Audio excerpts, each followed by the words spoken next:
Pour conclure cette matinée très riche, très heureux d'accueillir une invitée de marque, Karine Cross, directrice de l'engagement du groupe Carrefour, qu'on peut applaudir.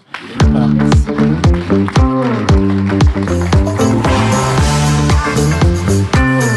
Merci Vincent.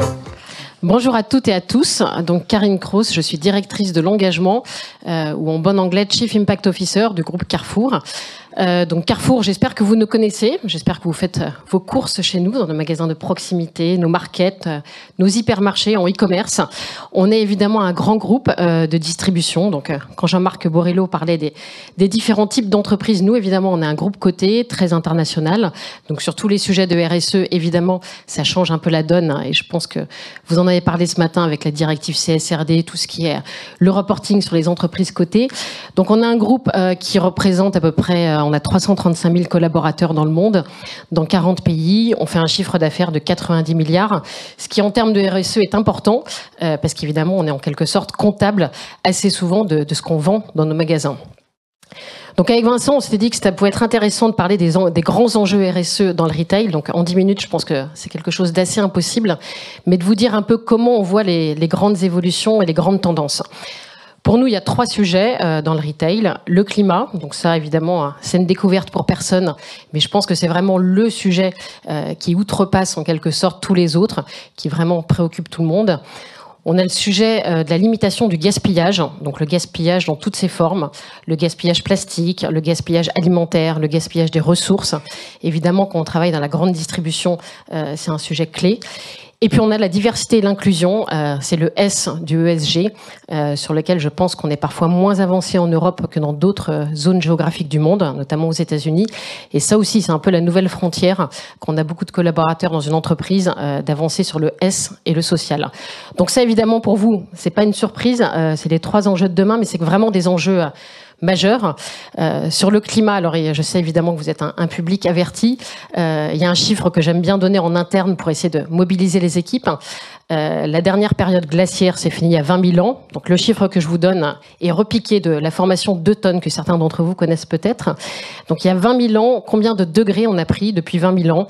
Donc je vous laisse réfléchir dans votre tête à combien de degrés on a pris en termes de réchauffement climatique. Et généralement, on imagine que c'est beaucoup. La réponse est 6 degrés. Donc 6 degrés en 20 000 ans. Quand on voit que ce matin, les derniers rapports pensent qu'on aura pris 1,5 degré d'ici 7 ans, on voit que c'est vraiment un sujet majeur. Et c'est là où on rebondit sur comment dans le retail, on répond à ces sujets-là. Parce qu'évidemment, il y a le sujet fin du monde, avec le climat qui nous obsède tous. Et puis, c'est ce que disait Jean-Marc Borrello, la fin du mois. On a aussi des clients qui ont des contraintes de pouvoir d'achat. On a de plus en plus de pays dans lesquels on opère, qui sont des pays avec des difficultés économiques et financières. Et la question, c'est comment on fait pour concilier les deux, pour continuer à avancer, ne pas être résigné sur ces sujets. Alors nous, de notre petit retour d'expérience, on a un sujet qui est, j'allais dire, embarquer toutes ces parties prenantes. Et c'est un peu la spécificité du retail. On est au milieu de toutes nos parties prenantes. Par définition, on vend des produits chez nous qui sont fabriqués par d'autres à des clients. Et donc, on est plus que d'autres, probablement, au milieu d'un écosystème. Donc, ce qu'on essaye de faire, tout d'abord, c'est d'embarquer nos fournisseurs.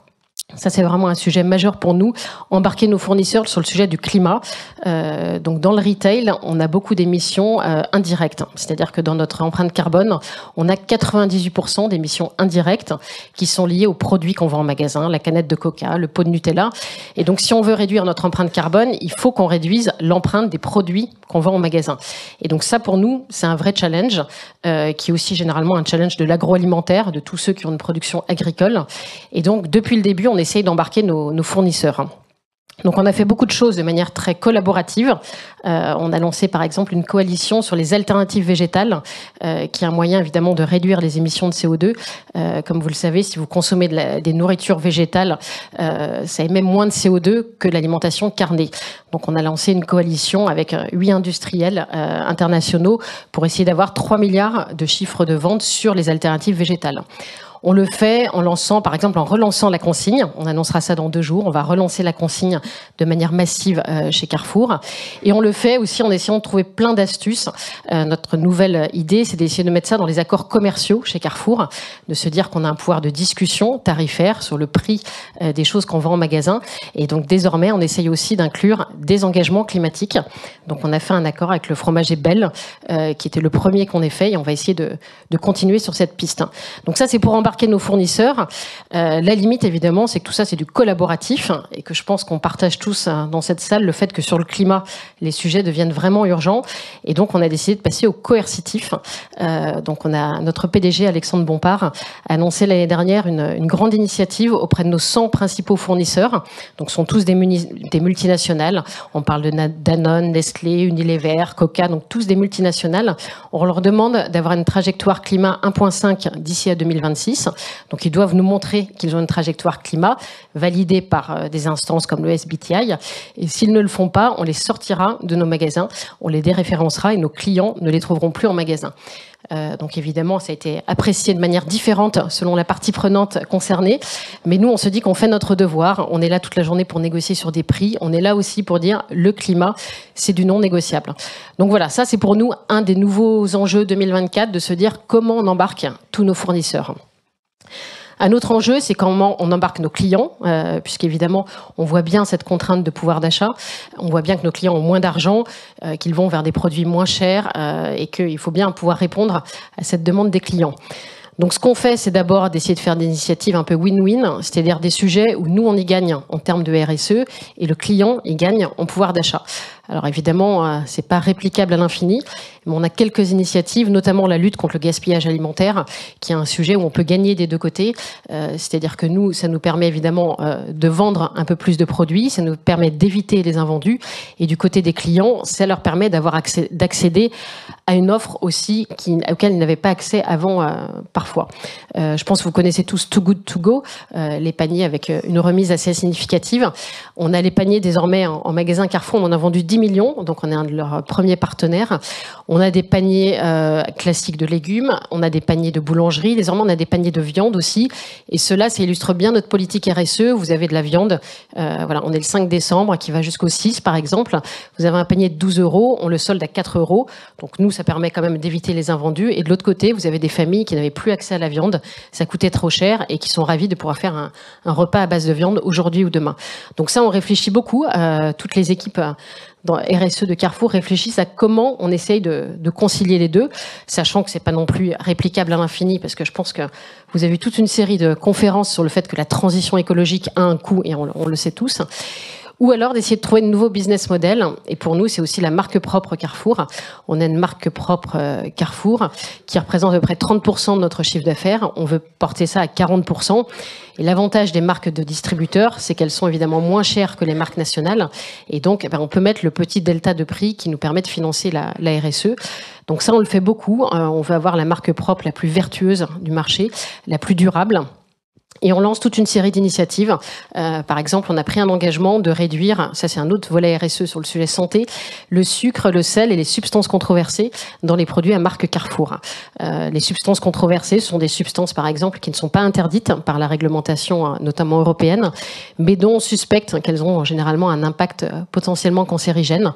Il y a par exemple l'aspartame, qui est bien connu pour avoir des effets potentiellement négatifs. On retire toutes ces substances de nos produits Carrefour. On retire aussi du sucre et du sel, parce qu'on se dit que c'est notre responsabilité d'avoir des produits à goût équivalent, parce qu'évidemment on fait des panels à goût équivalent, mais avec moins de sucre, par exemple pour les produits pour enfants. Donc ça aussi, c'est un nouveau chemin de crête pour nous en 2024. Et puis le dernier, c'est d'embarquer nos collaborateurs.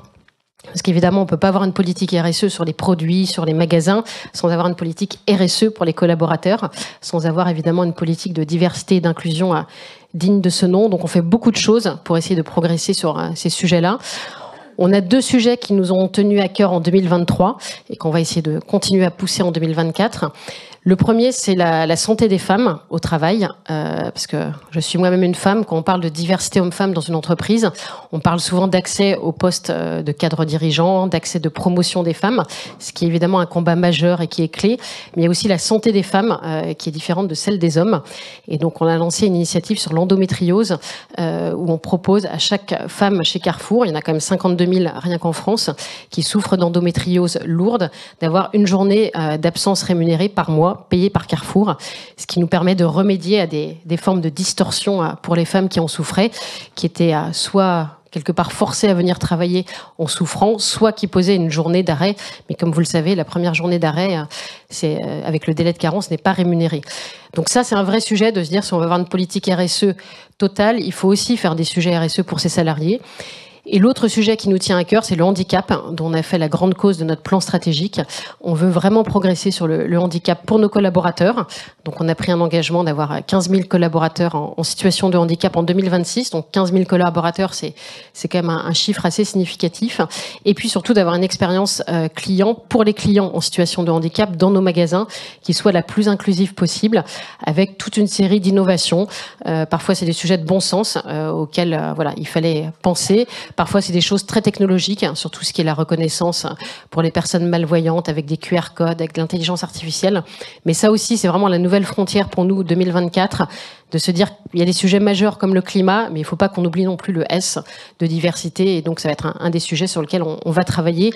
Et c'est vrai que quand on parle avec les autres retailers dans les différentes instances qu'on peut avoir, comme la FCD, les associations professionnelles, je pense qu'on est tous sur ces sujets-là de demain, le climat, le gaspillage, la diversité, inclusion et surtout comment on embarque tout le monde parce qu'évidemment, vous en doutez, tout seul on n'y arrive pas et on est probablement mieux placé que d'autres pour essayer d'embarquer notre écosystème.